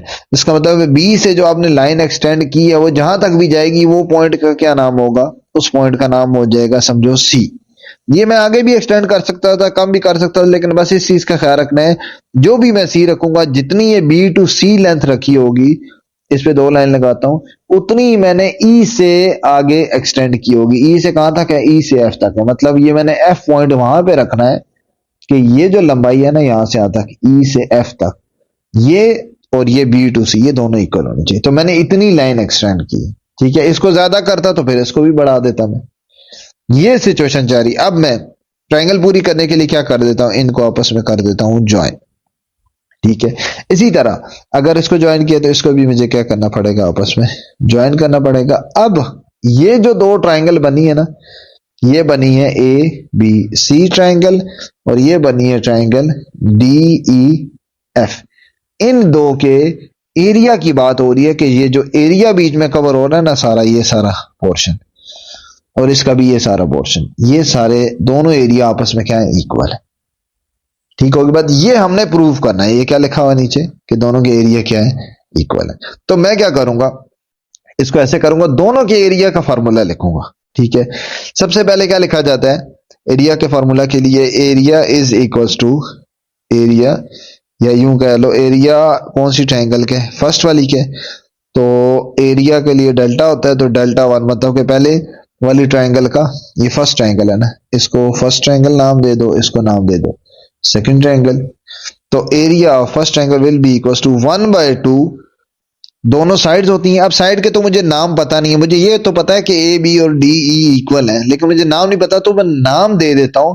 अगर ए बी को मैंने नाम दिया एक्स का एक नाम दिया, तो लाजमी बात है ये भी एक्स होगा, क्योंकि कंडीशन ये गिवन है कि ए बी, ये चीज इसमें अब लेट करने, let A D is equals to D E, both of them, let both of them is equals to X, कि दोनों किसके इक्वल है, एक्स। इसी तरह बी सी इक्वल है ई एफ के, तो इसको रख लो y, तो फिर ये भी क्या हो जाएगा y। तो B C is equal to E F, आपने जो रखा है उसको क्या नाम दे दिया, y का। ये आपने लेट करोगे तो सोल्यूशन आसान हो जाएगा। तो अब आप क्या नाम करते हो, 1/2 एक साइड मतलब ए बी, उसकी वैल्यू क्या है एक्स, बी सी दूसरी साइड उसकी वैल्यू क्या है वाई। और आपको पता है जब आप एरिया निकालते हो तो क्या लेते हो, एक साइड लेते हो, दूसरी साइड लेते हो, और तीसरा उसके दरमियान क्या ले लेते हो, sine of angle between these two side. Sine of angle, angle कितना बना है इन दोनों में, 30 डिग्री। सो साइन 30, ये मेरा बना एरिया ऑफ ट्रायंगल का फॉर्मूला पहली वाली फिगर के लिए।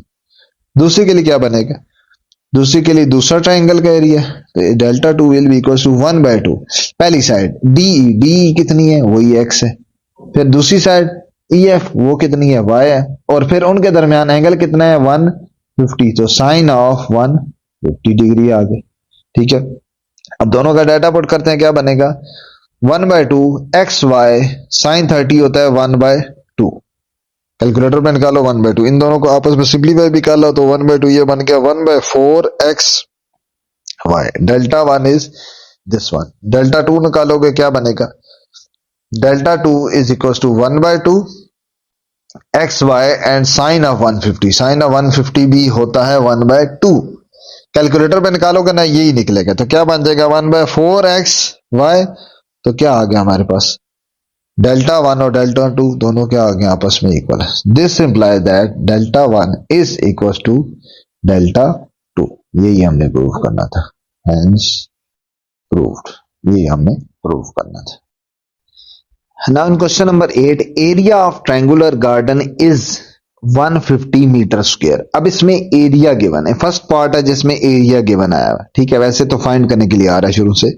इफ टू कॉर्नर एंगल्स, अब पहली चीज है शेप कौन सी दी है गार्डन की, ट्रायंगुलर, इसका मतलब है ये तो कंफर्म होगा कि हमारे पास एक क्या गिवन है, ट्रायंगल, कोई भी एक रैंडम ट्रायंगल मैंने बना, ठीक है, जिसमें हमारे पास एंगल्स गिवन है कि हाँ एक एंगल कह रहे हैं कि आपके पास 40 डिग्री आ गया, एक आपके पास आ गया 65 डिग्री आ गया, ठीक है, और इसका एरिया कितना दे दिया वो भी दे दिया 150 मीटर स्क्वायर, इस ट्रायंगल का एरिया भी दे दिए, दो एंगल भी दे दिए।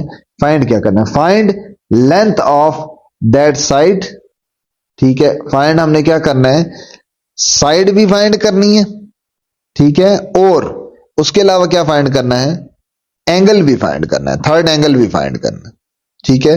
तो यहां पे क्या करेंगे, अच्छा इसमें एक चीज ना थोड़ी सी आगे पीछे इन्होंने की हुई है, वो ये है कि पहले ये पार्ट होना चाहिए था कि पहले एंगल निकालो, ठीक है, फिर आप उसी की लेंथ निकालो, उसी की साइड की लेंथ निकालो, क्योंकि अगर देखें find the length of that side, कुछ साइड किसकी बात हो रही है, कुछ पर्टिकुलरली मेंशन नहीं किया हुआ, ये बेसिकली आगे पीछे लिख दिया, पहले आप एंगल निकालोगे। देखो अगर आपने इसको, एरिया क्या गिवन है, एरिया 150 गिवन है, अगर मैं डाटा लिखूं तो आपको समझ आ जाएगा क्या मैं पॉइंट बताना चाह रहा हूं। आपके पास दो एंगल गिवन है, दो एंगल है, तो मैं अगर पहले को नाम दे देता हूं, ये मेरे पास अल्फा आ गया 40, ठीक है, इसी तरह दूसरा एंगल है 65 आ गया। तो पहली चीज है कि तीसरा एंगल फाइंड करेंगे, सबसे पहले ये फाइंड करने के लिए कहेंगे नंबर वन पे, तो एंगल तीसरा क्या बनता है, गैमा, ये फाइंड करेंगे। फिर आप कहेंगे, फिर लिखा होना चाहिए कि उसी की साइड फाइंड करें, मतलब जो एंगल बना हुआ है दैट साइड, उसी की साइड, गैमा है तो गैमा की साइड कौन सी बनती है, गैमा के कोरस्पॉन्ड बनती है साइड सी, वो साइड भी फाइंड करें। समझा की बात, तो यहां हमने दो चीजें फाइंड करनी, गैमा और सी। अब आप देखोगे सबसे पहला काम तो यह है कि ट्रायंगुलर शेप थी, दो एंगल दिए हो, तो तीसरा एंगल निकालना कोई मुश्किल ही नहीं है, ठीक है। तो आप क्या लिखोगे, सबसे पहले तो एंगल निकालो, easiest way, in any triangle alpha plus beta plus gamma is equal to क्या हो गया 180 होता है, ठीक है। तो यहां से गैमा निकालना होगा तो क्या हो जाएगा, gamma will be equal to 180 minus alpha and minus beta, put values of both angle, it would be 180 minus alpha is 40 degree and minus 65, minus किया तो गैमा हमारे पास कितना निकला है 75 डिग्री। अब आपके पास आ गया तीन एंगल, आपके पास आ गया एरिया ऑफ ट्रायंगल, और आपके पास आगे हैं और साइड निकाल ली। तो आप वो फॉर्मूला लिखोगे एरिया ऑफ ट्रायंगल का जिसमें एक साइड होती थी और तीन एंगल होते थे, ठीक है, और साइड भी कौन सी चाहिए, साइड चाहिए सी। तो वही formula second case, area of triangle is equal to 1/2 C square, और ऊपर ये आ जाता था sine alpha and sine beta divided by C square ऊपर आया था तो इसलिए नीचे वाला गैमा आ जाता था। ठीक है, यहाँ पे सारे डाटा पुट कर देंगे क्या, और बल्कि लेफ्ट साइड पे पुट होगा, ये क्या बनेगा हमारे पास, डेल्टा, इसकी वैल्यू क्या है, put all values, put all values, क्या बनेगा, डेल्टा इज, डेल्टा कितना गिवन है, area of triangle 150 is equals to 1/2 C square, C तो फाइंड करने एज इट इज आ जाएगा, साइन ऑफ अल्फा, अल्फा कितना है जी 40 degree, then sine of beta is 65 degree divided by sine of gamma which is 75 degree. इनकी values put करो, क्या बनता है 1/2 C square as it is, sine alpha, sine 40 का मतलब है 0.6428 into sine beta 0.9063 divided by 2, तो आ गया 0.9659, ठीक होगा। इसको मल्टीप्लाई करना है, ऊपर मल्टीप्लाई करोगे फिर सारा उस तरफ ले जाओगे, क्या बन जाएगा हमारे पास 150 इधर ही इज इक्वल टू, नीचे 2 उसको मैंने इसके साथ आगे मल्टीप्लाई कर दिया, ऊपर वाले आपस में मल्टीप्लाई कर दिए, क्या बनेगा C square into 0.5825 divided by, after multiplication we will get 19318, अब सारा क्रॉस मल्टीप्लाई, ये उधर जाके मल्टीप्लाई हो जाएगा, तो क्या बनेगा सी 150 से मल्टीप्लाई होने के बाद ये, बल्कि आप इसको एक काम करो ना, इन दोनों को आपस में डिवाइड कर लो, ठीक है। आगे कैलकुलेशन है वो आपकी अपनी मर्जी है, जिस मर्जी से आप कर लो कैलकुलेट, उसमें कोई मसला नहीं। 0.3015, इसको उधर जाके डिवाइड करोगे तो C square will be 150 divided by 0.3015, divide करोगे तो आ जाएगा C square will be equal to 497.5124, taking under root on both side for exact value, so C will be equals to approximately 22.3 degree, degree नहीं sorry ये side है हमारे पास, 22.3 metre में था सारा डाटा, तो ये आपके पास आ गई तीसरी साइड। और गैमा हमारा क्या निकला था, सारा एंगल गैमा निकला 75, दोबारा लिख दिया कि ये दो हमारे पास आ जाएंगे final answers. Now in question number 9, an equilateral triangle is inscribed in a circle, एक सर्कल है उसके अंदर क्या पड़ा हुआ है, एक इक्विलेटरल ट्रायंगल, इक्विलेटरल ट्रायंगल मुझे पता है जिसमें सारी साइड्स क्या होती है, इक्वल होती हैं, ठीक है। एक वो ट्रायंगल बना हुआ है, सारी फिगर क्वेश्चन में बनी है, जिसका रेडियस 6 सेंटीमीटर है, ये रेडियस डॉटेड लाइन की फॉर्म में 6 सेंटीमीटर आ गया। फाइंड एरिया ऑफ ट्रायंगल, ये जो सारी ट्रायंगल अंदर बनी है उसका एरिया निकालना है, ठीक है। यहाँ पे आपके पास छोटा सा क्वेश्चन है, लेकिन इसमें एक दो फॉर्मूलाज यूज होंगे। फार्मूला क्या है, इक्विलेटरल ट्रायंगल के लिए फार्मूला होता है कि अगर आपके पास equilateral triangle, area of equilateral triangle, equilateral triangle is equals to √3/4a²। ये ए इस ट्रायंगल की साइड को कहते हैं, मतलब कि ये ए है, क्योंकि इक्विलेटरल है तो साइड्स क्या होंगी, सारी इक्वल होंगी, तो सब ये होंगी, ठीक है। तो ये फार्मूला है इसका, सिंपल फार्मूला है, बस एक साइड पता हो, मतलब कि तीनों साइड्स पता लग जाएंगी, वो यहां पुट करोगे तो आपके पास आ जाएगा फार्मूला। लेकिन इसके लिए मसला क्या है, मसला ये है कि साइड भी तो नहीं पता। अगर आप देखो तो 6 सेंटीमीटर रेडियस पता है, रेडियस इसकी साइड नहीं बन रही, ठीक है। तो रेडियस से साइड कैसे निकालते हैं, उसके लिए भी एक और फार्मूला है कि साइड ऑफ या लेंथ ऑफ साइड या लेंथ का लो ज्यादा, लेंथ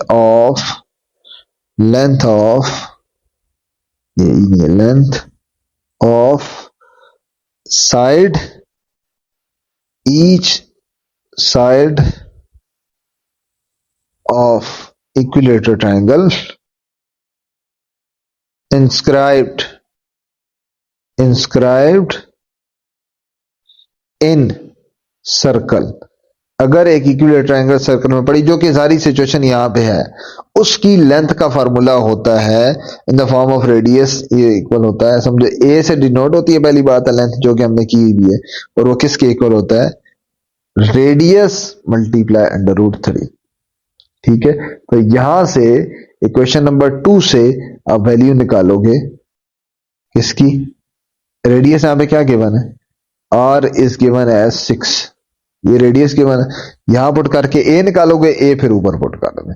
तो दो फार्मूलाज यहां पे यूज हुए हैं। A will be equal to, R क्या है हमारे पास, R is equal to 6 under root 3, ये मेरे पास इक्वेशन निकल आई है। बल्कि इसको मैं नाम 2 का नहीं देता, इसको नाम मैं क्वेश्चन नंबर 2 का दे देता।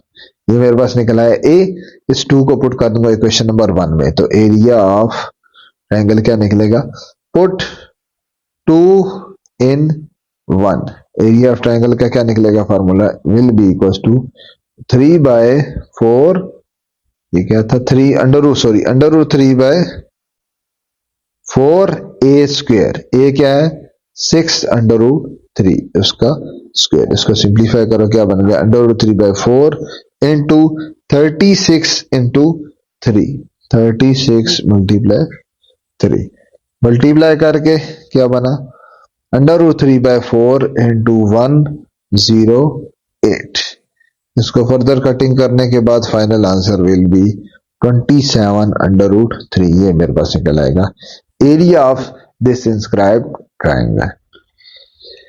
Now question number 10, Laiba wants to draw triangle ABC with AB 15 centimeter, BC is 8 centimeter and an area is 40 centimetre square. क्या मतलब, यहाँ पे सबसे पहले तो सिचुएशन के मुताबिक बनाते हैं, एक ट्रायंगल बना लें, ठीक है, ये मेरे पास आ गई A B C triangle, A B और सी, वो एक ट्रायंगल बनाना चाहती है जिसमें ए बी, वो क्या कह रही है, ए बी कितनी है, ए बी है जी 15 सेंटीमीटर, ए बी आपके पास आ गया 15, तो यहाँ पे मैं इसको नेमिंग कुछ ऐसे कर देता हूँ, इसकी फिगर के लिहाज से लेंथ उतनी बन भी रही है ना, ए बी 15 सबसे ज्यादा है, इसको कह देता हूँ ए बी विच इज 15, ये 15 होनी चाहिए। बी टू सी, ये आपके पास बी टू सी आ गया, ठीक है, ये आपके पास होनी चाहिए 8, ये कुछ उससे कम लग रही थी तो मैंने क्या कर दिया 8 कर दिया, ठीक है। एरिया कितना है जी अंदर, एरिया है 40 सेंटीमीटर स्क्वायर, ये मेरे पास एरिया आ गया। फाइंड क्या करना है, find what must be the sine of B, sine of B का मतलब है जो बी पे एंगल बन रहा है, जिसको हम मोस्टली बीटा का नाम देते थे लेकिन उन्होंने बी का नाम दिया फिलहाल एंगल को भी, उसका साइन निकालना है। मतलब ये जो एंगल बी बन रहा है ना, ठीक है, फिर से रिपीट कर रहा हूं, इन्होंने एंगल को फिलहाल बी का नाम दिया। साइन ऑफ, जिस तरह sine of angle, sine of theta, cos of theta होता है ना, तो थीटा की बजाय या अल्फा बीटा की बजाय इन्होंने क्या एंगल का नाम दिया, बी का नाम दिया। तो बी निकालना है, sine of B, beta B पे बी एंगल बना। अब अगर आप गौर से देखो तो यहां पे एक साइड, जो साइड का नाम दिया हुआ है, ये एक साइड है, ये दूसरी साइड है, और उन्हीं के दरमियान का एंगल है। तो सिंपल जो हमने ट्रायंगल का फार्मूला पढ़ते आ रहे हैं वही लग जाएगा, ठीक है। इसके दरमियान आप जस्ट नाम क्या दे दोगे, इसको आपने अगर ए का नाम दिया, इसको नाम अगर आप देते हो बी का, ठीक है, बी का, तो ये आपका क्या हो जाएगा, एक तरह का जो गैमा एंगल बनता है ना, उसकी जगह एंगल क्या लिखा हो, बी, ठीक है। तो नाम अपनी मर्जी के हम कोई भी दे सकते हैं, इसको ए का इसको बी दे दे तो कोई मसला नहीं, ए बी ना भी दो, simple capital A to capital B ये भी रख सकते हो, तो कोई भी रख सकते हो। कंडीशन क्या है कि आपके पास एक साइड जो भी ले रहे हो, दूसरी साइड पे जो ले रहे हो, उन दोनों के दरमियान ही वो एंगल बनना चाहिए, बस दैट्स द कंडीशन। बस वो बन रहा है, फिर आपके पास एरिया ऑफ ट्रायंगल का फॉर्मूला वही लगा सकते हैं। Area of triangle is equal to 1/2 A B sine of gamma, gamma यहाँ पे क्या बन रहा है, गैमा की जगह एंगल बन रहा है बी बन रहा है। बस वो सारा डाटा पुट कर दो, ए पता है, बी पता है, ये एंगल मुझे पता नहीं है फिलहाल, ये पता नहीं है, लेकिन मुझे ये डेल्टा की वैल्यू भी पता है, ट्रायंगल का एरिया भी पता है, तो वो पुट कर दूंगा। क्या बनेगा, लेफ्ट साइड पे 40 is equal to 1/2 side A कितना है 15 और side B is 8 and then sine of B. अगर आप गौर से देखो तो हमने साइन ऑफ बी ही निकालना है, तो बेसिकली ये वाला पोर्शन ही हमने निकालना है, ठीक है। तो बाकी सिंप्लीफाई कर देते हैं, क्या बन जाएगा, ये मेरे पास इसे कटिंग होगी 4 और 15 जा, ये बनेगा 40 इज इक्वल टू 60 और आगे क्या बचा, sine of B, sine of B, this implies that sine of B निकालेंगे तो क्या बनेगा, sine of B will be equal to 40 इधर ही डिवाइडेड बाय 60 इधर जाके डिवाइड हो गया, ये से कैंसिल, ये से cancel. So sine of B will be equal to 2/3। ये मेरा पास आ गया साइन ऑफ बी। इसके बी पार्ट में क्या करना है, find measure of angle B.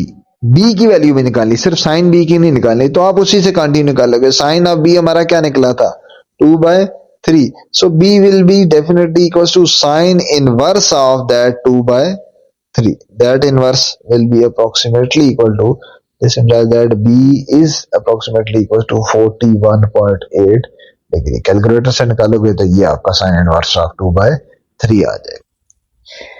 Now last question, question number 11। ये इन्होंने एडिशनल वैसे ही एक क्वेश्चन बना दिया, अदरवाइज कोई ऐसा क्वेश्चन नहीं फार्मूला लिखने के लिए। जैसे उन्होंने कह दिया एक फिगर बनी हुई है, ठीक है, that ABCD is a parallelogram with AB is equal to C।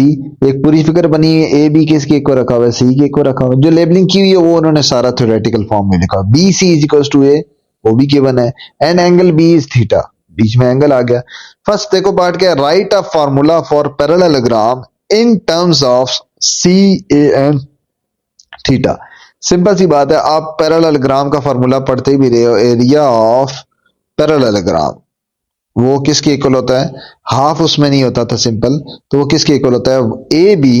जिस तरह से A B sine of angle between A and B होता था, इसी तरह यहां पे क्या होगा, क्या साइड हो जाएगी, A side A and side C, and then angle between this A and C, वो क्या है हमारे पास, थीटा।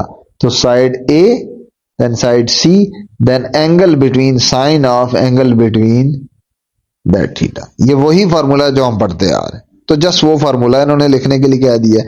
दूसरी बात यह है कि इस फार्मूला में इन एंगल्स में, मतलब ए बी नहीं लिखा हुआ, इन्होंने क्या मेंशन किया है कि एक सी होना चाहिए, एक ए होना चाहिए, और उनके दरमियान क्या होना चाहिए, थीटा होना चाहिए। और फिगर से भी ये दो साइड्स के दरमियान ही एंगल बनना है थीटा, तो सिंपल ये रिप्रेजेंट कर रहे हैं, और इसमें कुछ भी नहीं है। सेकंड पार्ट भी सिंपल है। सेकंड पार्ट में क्या कंडीशन कही है, देखो जरा, सेकंड पार्ट में है कंडीशन कि for what value of theta, for what value of theta, for what value of theta have the greatest area। आपके पास एरिया का क्या फार्मूला है, एरिया का फार्मूला भी हमने पढ़ा है कि एरिया इक्वल होता है A C cos, sorry sine of theta. अब एरिया कब ग्रेटेस्ट होगा, ए और सी साइड जो है वो फिक्स है लेंथ। तो आपके पास याद रखना, ये फिजिक्स में भी बड़ी काम आती है बात, मैक्सिमम वैल्यू कब होगी, मिनिमम वैल्यू कब होगी। इसका क्या तरीका होता है, जब भी मैक्सिमम या मिनिमम पूछे तो आप ये लिखो कि एरिया, ये सारी चीज जो भी दी हुई मैक्सिमम तब होगी जब आपके पास ये साइन वाला फैक्टर, ये जब मैक्सिमम होगा, ठीक है, या ये जब मिनिमम होगा। मतलब जो रिस्पॉन्स इन साइन वाले फैक्टर का होता है वही ओवरऑल रिजल्ट का होता है, ठीक है। तो आप यहां पे क्या लिखोगे, area will be maximum if sine theta is maximum. और ये मैक्सिमम कब होता है, this implies that sine theta की मैक्सिमम वैल्यू होती है ना, साइन थीटा या कॉस थीटा भी होता है, उसकी भी मैक्सिमम वैल्यू कितनी होती है, 1 होती है।